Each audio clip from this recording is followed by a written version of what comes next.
ইসরায়েলের পতন অনিবার্য বলছে হেফাজতে ইসলাম। এদিকে তাপমাত্রা নিয়ে দুঃসংবাদ দিল আবহাওয়া অফিস। 10 লাখ টাকা ঘুষ দাবি, সমন্বয়ক ও চাকরি প্রার্থীর বিরুদ্ধে মামলা। এবং সর্বশেষ জানাবো, ইরানে হামলায় তীব্র নিন্দা, ইসরায়েলকে জবাবদিহিতার আওতায় আনার আহ্বান বাংলাদেশের। এতক্ষণ শুনছিলেন সংবাদ শিরোনাম, এবারে বিস্তারিত। তবে তার আগে অনুরোধ থাকবে আমাদের চ্যানেলটি সাবস্ক্রাইব করে বেল আইকনটি ক্লিক করুন। ইসরায়েলের পতন অনিবার্য বলছে হেফাজতে ইসলাম।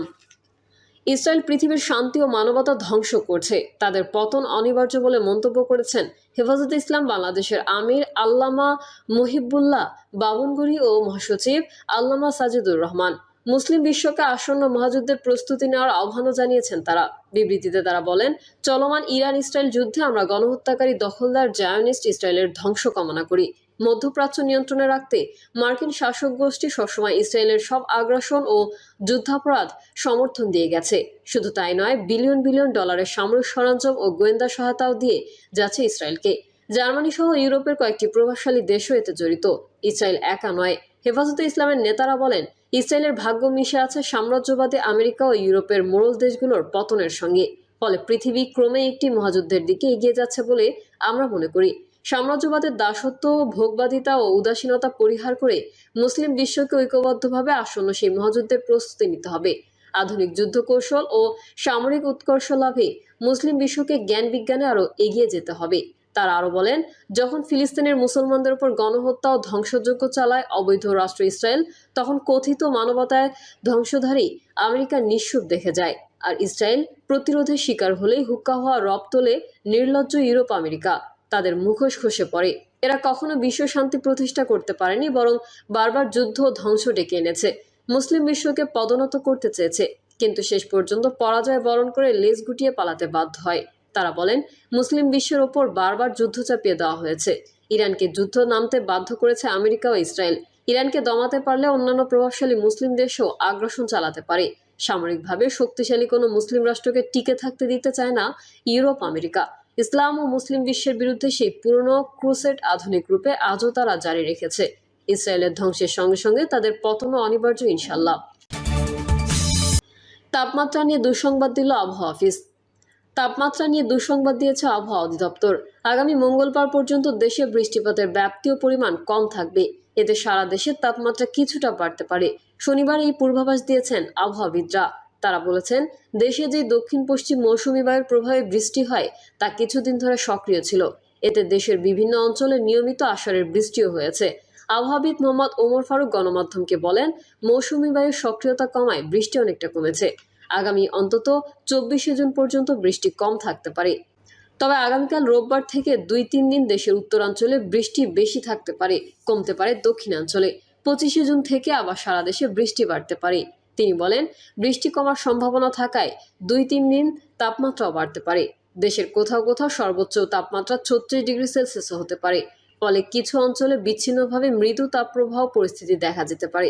দেশজুড়ে ছড়িয়ে থাকা আবহাওয়া অধিদপ্তরের 51টি পর্যবেক্ষণাগারের মধ্যে 39টিতে শনিবার বৃষ্টির রেকর্ড পাওয়া গেছে। ইরানের হামলায় তীব্র নিন্দা, ইসরায়েলকে জবাবদিহিতার আওতায় আনার আহ্বান বাংলাদেশের। ইসরায়েলকে জবাবদিহিতার আওতায় আনতে আন্তর্জাতিক সম্প্রদায়ের প্রতি আহ্বান জানিয়েছেন পররাষ্ট্র উপদেষ্টা মোহাম্মদ তৌহিদ হোসেন। পররাষ্ট্র উপদেষ্টা তার বক্তব্যে ইরানের বিরুদ্ধে ইসরায়েলের বেআইনি ও আগ্রাসী সামরিক হামলার তীব্র নিন্দা জানান। এই আগ্রাসনকে আন্তর্জাতিক আইন, জাতিসংঘ সনদ এবং ইরানের সার্বভৌমত্বের মারাত্মক লঙ্ঘন বলে উল্লেখ করেন তিনি। তৌহিদ হোসেন বলেন, ইসরায়েলের এই ধরনের বেপরোয়া কর্মকাণ্ড এই অঞ্চলকে অস্থিতিশীল করার এবং বৈশ্বিক শান্তি ও নিরাপত্তাকে বিঘ্নিত করার হুমকি সৃষ্টি করেছে। তিনি অবিলম্বে এই ধরনের উস্কানি বন্ধের আহ্বান জানান এবং কূটনীতি ও আন্তর্জাতিক আইনের প্রতি শ্রদ্ধার মাধ্যমে শান্তি নিশ্চিত করতে সম্মিলিতভাবে কাজ করার সময় ইসরায়েলকে জবাবদিহিতার আওতায় আনতে আন্তর্জাতিক সম্প্রদায়ের প্রতি আহ্বান জানান। পররাষ্ট্র উপদেষ্টা অবিলম্বে ফিলিস্তিনে চলমান ইসরায়েলি আগ্রাসনে বন্ধেরও আহ্বান জানান। তিনি বলেন, আন্তর্জাতিক ন্যায় বিচার আদালত ও আইসিসির মাধ্যমে ন্যায় বিচার ও জবাবদিহিতার দাবিতে ওআইসিকে অবশ্যই ঐক্যবদ্ধ ও সোচ্চার থাকতে হবে। আমাদের সংহতিকে অবশ্যই কৌশলগত এবং টেকসই পদক্ষেপে রূপান্তরিত করতে হবে। পররাষ্ট্র উপদেষ্টা তার বক্তব্যে রোহিঙ্গা সমস্যা তুলে ধরেন। আইসিজিতে ওআইসির আইনি উদ্যোগ এবং ওআইসি 10-ইয়ার প্রোগ্রাম অব অ্যাকশনের রোহিঙ্গা ইস্যুকে অন্যতম গুরুত্বপূর্ণ কৌশলগত লক্ষ্য হিসেবে অন্তর্ভুক্তির জন্য ওআইসির প্রতি গভীর কৃতজ্ঞতা জানান তিনি। রোহিঙ্গাদের প্রত্যাবাসনের জন্য মিয়ানমারের উপর কূটনৈতিক চাপ বাড়ানোর পাশাপাশি আইসিজিতে চলমান আইনি কার্যক্রমে অর্থায়নে সহায়তা করার আহ্বান জানান তৌহিদ হোসেন। মুসলিম বিশ্বের অভ্যন্তরীণ দ্বন্দ্ব ও ইসলাম ভিত্তি মোকাবিলায় আরও বিস্তৃত কার্যকর ভূমিকা রাখার জন্য ওআইসিকে আহ্বান জানান পররাষ্ট্র উপদেষ্টা। তিনি বলেন, বৈশ্বিক ও আঞ্চলিক চ্যালেঞ্জ মোকাবেলায় আমাদের উচিত ওআইসিসির প্রতি প্রাতিষ্ঠানিক সক্ষমতা, জবাবদিহিতা এবং বাস্তবায়ন প্রক্রিয়াকে আরও শক্তিশালী করা। সম্মেলনের সাইডলাইনে পররাষ্ট্র উপদেষ্টা মালয়েশিয়ার পররাষ্ট্রমন্ত্রী দাতো সেরি উটামা, হাজী মোহাম্মদ বিন হাজী হাসান, ইরাকের পররাষ্ট্রমন্ত্রী ফুয়াদ হোসেন, উজবেকিস্তানের পররাষ্ট্রমন্ত্রী সাইদবক বখতিয়ার ওদিলোভিচ এবং পাকিস্তানের উপপ্রধানমন্ত্রী ও পররাষ্ট্রমন্ত্রী ইসহাক দারের সঙ্গে পৃথক বৈঠক করেন। ওআইসির পররাষ্ট্রমন্ত্রীদের দুদিনব্যাপী সম্মেলন শনিবার শুরু হয়েছে। সকালে এই সম্মেলনের উদ্বোধন অনুষ্ঠানে বক্তব্য দেন তুরস্কের রাষ্ট্রপতি রিসেপ তাইয়েপ এরদোয়ান। বিকেলে ইরানের ওপর ইসরায়েলি আগ্রাসন ইস্যুতে বিশেষ অধিবেশন অনুষ্ঠিত হয়। 10 লাখ টাকা ঘুষ দাবি, সমন্বয়ক ও চাকরি প্রার্থীর বিরুদ্ধে মামলা। ফেনীর সিভিল সার্জন অফিসে চাকরির জন্য 10 লাখ টাকা ঘুষ দাবির একটি অডিও ফাঁস হওয়ায় সমন্বয়ক নাহিদ ও চাকরি প্রার্থীর বিরুদ্ধে মামলা করেছে স্বাস্থ্য বিভাগ। পরশুরাম মডেল থানার ভারপ্রাপ্ত কর্মকর্তা মোহাম্মদ নুরুল হাকিম মামলার সত্যতা নিশ্চিত করেছেন। যদিও অভিযুক্ত নাহিদ ফেসবুকে স্ট্যাটাস দিয়ে দাবি করেছেন অডিওটি তার নয়, এটি এআই দিয়ে তৈরি। মামলার এজাহার সূত্রে জানা যায়, ডক্টর মোহাম্মদ ইফতেখার হাসান ভূঁইয়া হাসপাতালে অবস্থানকালে সামাজিক যোগাযোগ মাধ্যমে একটি অডিও পেয়েছেন। এতে বৈষম্য বিরোধী ছাত্র আন্দোলনের উপজেলা সমন্বয়ক নাহিদ রাব্বি ফেনীর সিভিল সার্জন কার্যালয়ে অফিস সহকারী কম্পিউটার মুদ্রাক্ষরিত পদে অর্থের বিনিময়ে এক চাকরি প্রার্থীকে নিয়োগ পাইয়ে দেওয়ার কথা বলে 10 লাখ টাকা ঘুষ দাবি করেন। 2 মিনিট 38 সেকেন্ডের কথোপকথনে সিভিল সার্জন কার্যালয়ে নিয়োগ পরীক্ষা বিতর্কিত প্রশ্নবিদ্ধ করা হয়েছে। এজন্য নাহিদ রাব্বিকে প্রধান আসামি করে দুজনের বিরুদ্ধে তারা এই মামলাটি করেছেন। এ বিষয়ে জানতে অভিযুক্ত নাহিদের সঙ্গে একাধিকবার যোগাযোগের চেষ্টা করা হলেও তার ব্যবহৃত মুঠোফোনে সংযোগ পাওয়া যায়নি। তবে নিজের ব্যক্তিগত ফেসবুক অ্যাকাউন্টে নাহিদ দাবি করেন, ফাঁস হওয়া অডিওটি এআই দিয়ে তৈরি, এমন ঘটনার সঙ্গে তিনি সম্পৃক্ত নন। তবে অডিওটির কথোপকথনের সত্যতা চাকরি প্রত্যাশী যুবক আব্দুল কাদের নিশ্চিত করেছেন। তিনি বলেন, সমন্বয়ক পরিচয়দানকারী নাহিদ আগে নিষিদ্ধ সংগঠন ছাত্রলীগের রাজনীতির সঙ্গে জড়িত ছিলেন।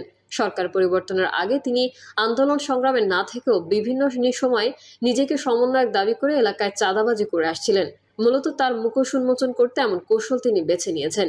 এ বিষয়ে বৈষম্যবিরোধী ছাত্র আন্দোলনের ফেনী জেলার সাবেক সমন্বয়ক ও বর্তমান ছাত্র প্রতিনিধি মুহাইমিন তাজিম বলেন, ফেনী জেলাসহ 6 উপজেলায় বৈষম্যবিরোধী ছাত্র আন্দোলনের কোনো কমিটি নেই, কোথাও কোনো সমন্বয়ক নেই।